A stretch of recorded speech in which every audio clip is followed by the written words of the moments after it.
All right, welcome back. So I just want to quickly share this with us because Nwayi Ocha is busy reacting on a question thrown to her by one of our Efulefus. I want you to listen to that. Nwayi Ocha, you are just making a whole lot of mistakes. I don't know who is educating you on what you're saying. I want you people to listen to what Nwayi Ocha said here. Because one of her Efulefus will respond, he kind of throw a question to her that you are in another school, you are in another December. Hear what she said. And this is, a kind of very, very, very weird response or attempt to answer the question. You cannot just tell yourself the truth once in your lifetime. I don't know what's wrong with you. Anyway, before we go there, I want you to like the video and subscribe to the channel. Let me know what you think about what we're about to discuss. Why you just said this?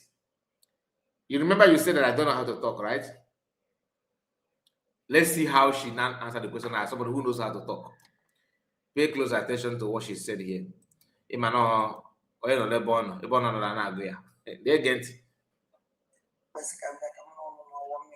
1 minute or 2 minutes or 3 minutes. And she ended up spending almost 4 hours.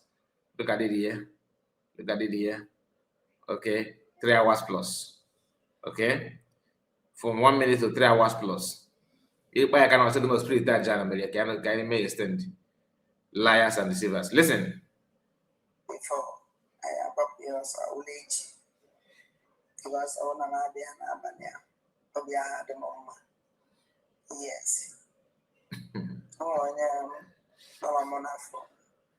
I want to about send this message. Okay. When I ask Ada, I chopped that in I'm active. I'm on before.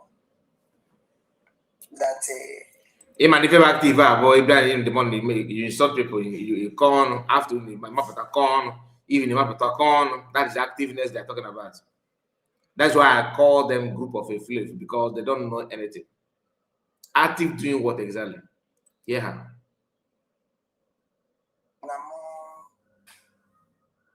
It's like Adam. I'm not Ozenagu. Some people who know those nede. Man, that's the man in the check will on the money. And we put you a chance to open. See, okay. I reply here and I get the message. Imagine when I buy out that as an ambient life come on ya. For someone you go on with the nature. Go to a home. Go see it. Sit down with you send Fumbo way born on the need and on the mafia. You know what? We leave a message from the nature. No, and the by nature to one night send the message as it. And then madam. Madam. When you know about others, actually, okay. Okay. And madam. So, a man don't know okay, natural this one. Oh, not gonna walk in natural. Each locate, in on a USB government. Mapata sa lega choke. Kwaza, if you look ifo, a baba na bina ko gekere, ki gachu botoke. Okwa zigi jide, was a baba na unos na autopilot. You see from autopilot, that kapata within autopilot, no naga na ke CRC. You know, when I back up again, not to go back to autopilot now. Okay, now to get in big because you're not okay. You are not being sincere. You are not. Watching your videos and your activities during the convention. If any magazine a friend, I don't get declared brand from. The video alone shows that you know what you are doing, but not alone a quarter of me former.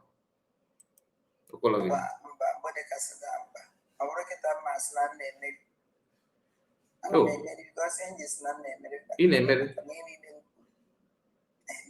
You know what? And I confirm it. Any you could remember. Okay, I now remember. If you could na PM PM banime na vindicated cookie. I be vindicated. I got this way go ya. Why is such a gathering at all? Then do case suppose if our okay. But and I automatically return one matter so again. Just cheap work and maybe half a mother or come blackmail on mother. No. Born on after. In Anokwa, that she's not out to blackmail anybody or to cajoke anybody. Really? So what is your like if they ask you in one word or in a sentence, describe your platform. What is your platform is all about? Our platform again in Akpom. Not only in Akpom, you contribute nothing positively. Asị ka iji na-atụ Solomon kwọchis na ọsabo tụa chitere oge kpọrọ ya oge nkere sabo gị na of course DPM na ọsabo nke f7 na nke m na ọkwa ogbunigwe na o mere nke ame nke ọzọ Haramatu Abubakar. Even the woman that started that Fulani woman and all that Haramatu Abubakar, but I don't know, she's nowhere to be found. You remember when you hosted her on your platform to use that to insult people, to use that to call the BM name, to lie. After a few months, almost a year, she came out and said that thing that she told you guys happened in her dream. Have you used your platform to throw more light on that? That, oh, guys, all this is happening in a dream. You did not. Why? Because you cannot say anything truthfulness. Everything about you will say. You know what? So it's not as if you can calm down, explain things the way it is. No, you get create your own story, create everything on your own. We makuche like God. I say to go to carry the in a question. You couldn't get so. Maybe I'm not sure. I can't even remember Ezenagu, but I see it everywhere. Everywhere. I'm 100% sure. And then Onya Makia, they are the punk because we found that they will. I'm going to be I will say it. But to put a boy anyway was possible. So, and I'm mad. Come on, my family. Oh. Because I been so kita ke mani we family. Na go go nti. Ni basana jema tiniliru. Forget your family mo. Forget everybody. But the life from me now was there was for some with the end of it. Some people nature my life on a social media. No on my life na YouTube on my busy the main was even me. Now I'm able to and my life. I don't laugh. So I am an actor, I just enjoy my face to go to my family. Exactly. Oh, I go see na Adam. So yeah, for wagon na Adam, this is number that I'm not getting kitchen in a minute. If you made you tell you as a family now about that now I'm back in others. Mbaga do one ma can no if I'm a niggas. Oh, and I don't tell never to capture on social media. Oh, all actually chupo. Oh, gonna chupo with you are the one. And nobody actually bothers. Nobody bothered about you. Nobody's worried about if you're in a mess anymore. Because before now, people wanted to know why you are doing what you are doing and when are you going to stop. But the guy get that if you didn't cap in arrow, if you didn't capacity an arrow, no thing I can if I believe that. If problem can move over you don't need that. Yeah, this is your real identity from day one. The Iboja, oh. Forget to go to man of their life. Man, I was in no either do or die. Oh, thank God, I'm not do or die in name.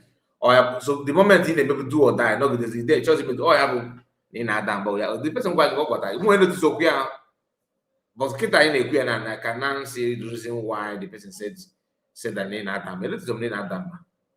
I did not notice it. Mana go at there cause you now. My agree na kita kit is new family. Oh, I have been in Dambana. In Adam. I have been Damba. Thank God na the kind of family Chineke goes in. Thank God I don't make any Chineke or the common up going and we put them on of more of man.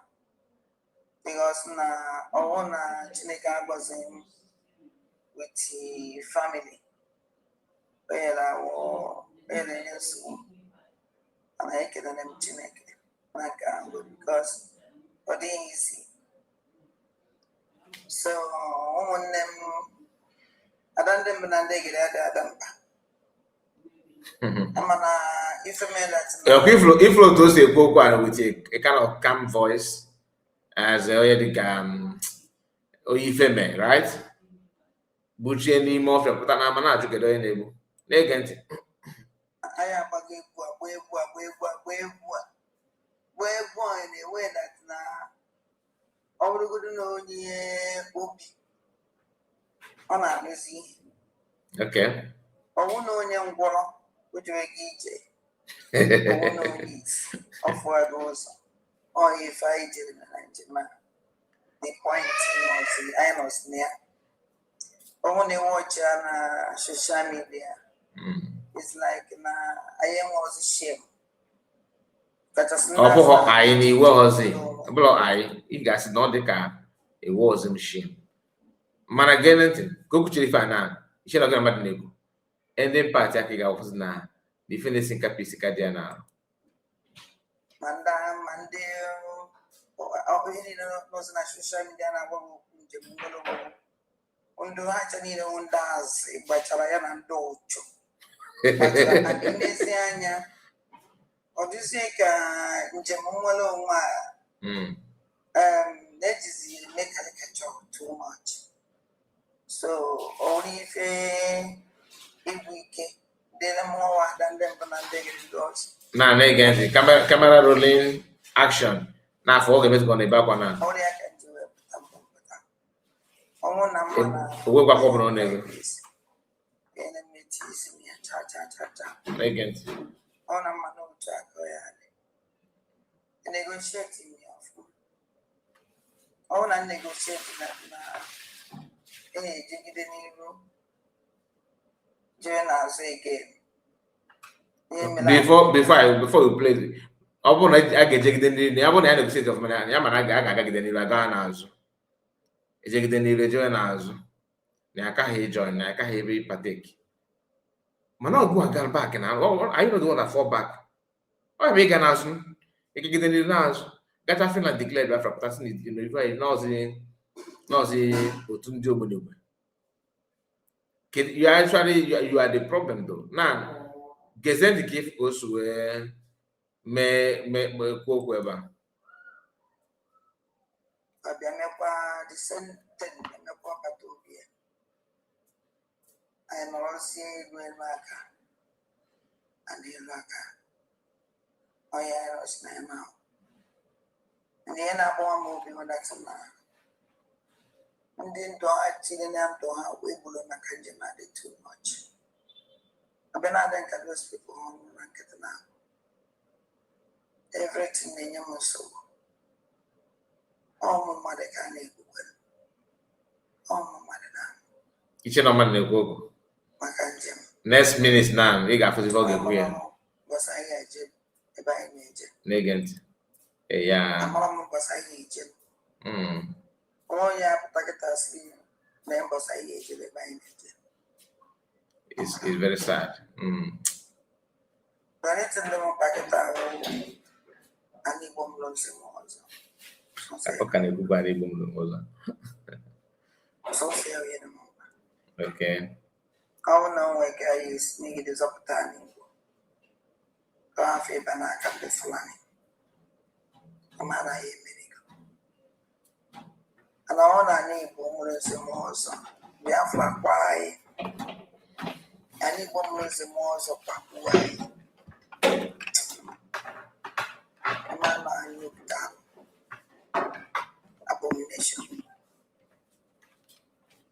choose a fair. Oh, I have a china. And it will get by. Oh, I take it. Oh, no, we come to see more so. I stand there up. You say, Megenti. A man, and it will buy. I also say enough. So, second now. Because I want to know. Oh, they can ask some other ones when I need the basic more people. The basic. Who more can keep up again? Him. I thought that's now. You blow the to them. Now, what fun they got with the pelempe? They got it with the pelempe. They almost don't know about but Obechifa and get into Kimana, why I don't want. They get you got for that. Why this by run?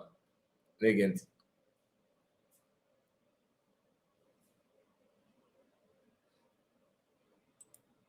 Nka ode nka na to base na-ege ntị omechifa na ga-ege ntị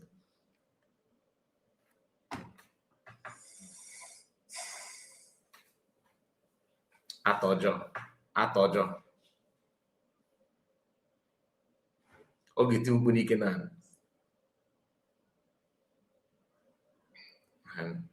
ọ atụchara gị na-ege ntị ọgwụ ọgụ ha next reaction yeah the sorry you don't know now if I would know with you well it's not the all the heartbroken no Adela.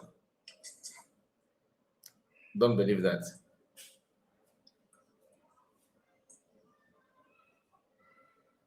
Oh, could be a fly. I am your name.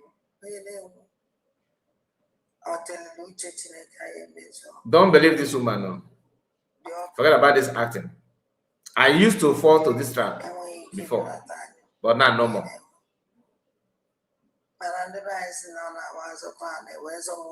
Okay.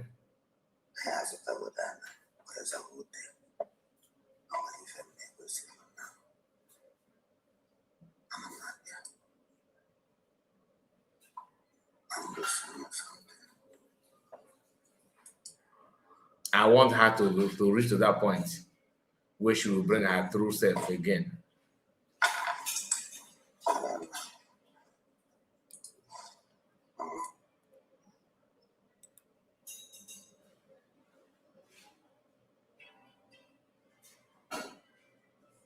You will be surprised.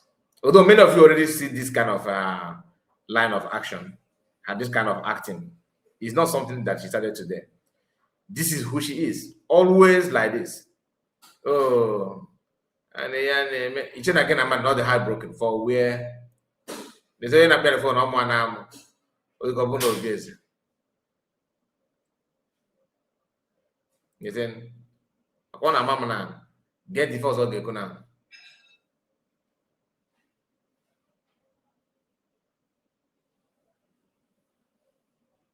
Then the gesenti. Okay. Wow. I don't tell you. I don't tell you. You can never back down. Never. We can never. It's not possible. We can never back down. I want to get now. Okay, now was not done. Wow. I beg you, please like this video and let me know what you think about it. It is quite funny anyway. Make sure you subscribe to this channel in case if you are new. God bless you and take care of yourself. Remember to share it. Share it to many platforms of your choice. Bye bye for now.